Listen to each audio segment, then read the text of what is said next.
Let's go to his video. No. Russia would not be fighting in Ukraine today were it not for the all-in Chinese support.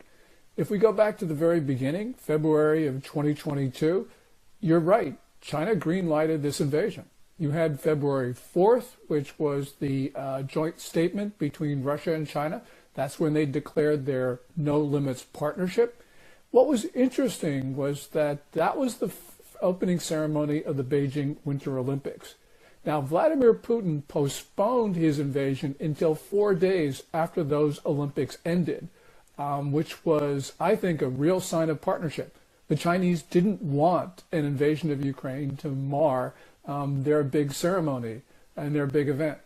But what we saw after that was China supplying military intelligence to Russia. So, for instance, drone location information.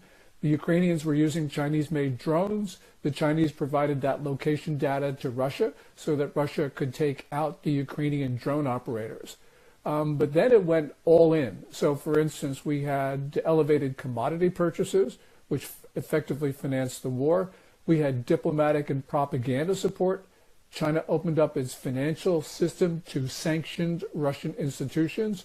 And recently, we have seen Chinese soldiers at the front. First of all, there are about a couple hundred mercenaries. Now, people have said, well, you know, this isn't Beijing's fault.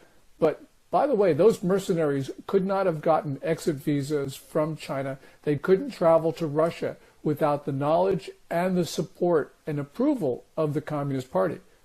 But it gets worse than that, Frank, because we know that there are People's Liberation Army officers at the front in Ukraine as well.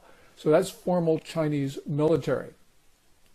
On your larger point about China prolonging this war, two things. First of all, we know that as India has reduced its purchases of Russian crude oil, the Chinese have increased their purchases of that commodity. So that helps Russia. But also we know that China wants this war to continue indefinitely. And this was made painfully clear when Chinese Foreign Minister Wang Yi on July 2nd had his conversation with Kaja Kallas, who is the EU's foreign policy chief. And as we know from the South China Morning Post and the Financial Times, Wang Yi said that China did not want Russia to lose because if Russia lost, then the United States would be able to focus on China in East Asia.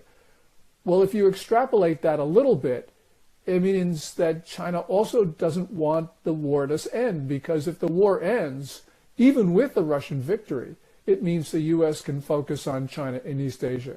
So this is China prolonging this war for its own purposes. I think that Xi Jinping has taken 2 pages from his hero, Mao Zedong's peasant movement playbook. First one is to encircle the cities from the countryside. That's the way Mao beat Chiang Kai-shek's nationalists. Ukraine, Middle East, elsewhere, that's countryside, and we are the city. But to specifically address chaos, which is the second part of that playbook, in 1966, Mao wrote to his wife, John Qing, that great chaos, quote, great chaos under heaven achieves great order under heaven. Now, great order under heaven was Mao's code phrase for worldwide Chinese rule. So we see Xi Jinping sowing chaos, disruption. And it's not just Eastern Europe with the war in Ukraine. It's also North Africa with insurgencies that look like wars. It's with China's support for Iran and its terrorist proxies, Hamas, Houthi militia, and Hezbollah, as well as Pakistan with India. This is really, I think, serious because you see Xi Jinping setting the world on fire.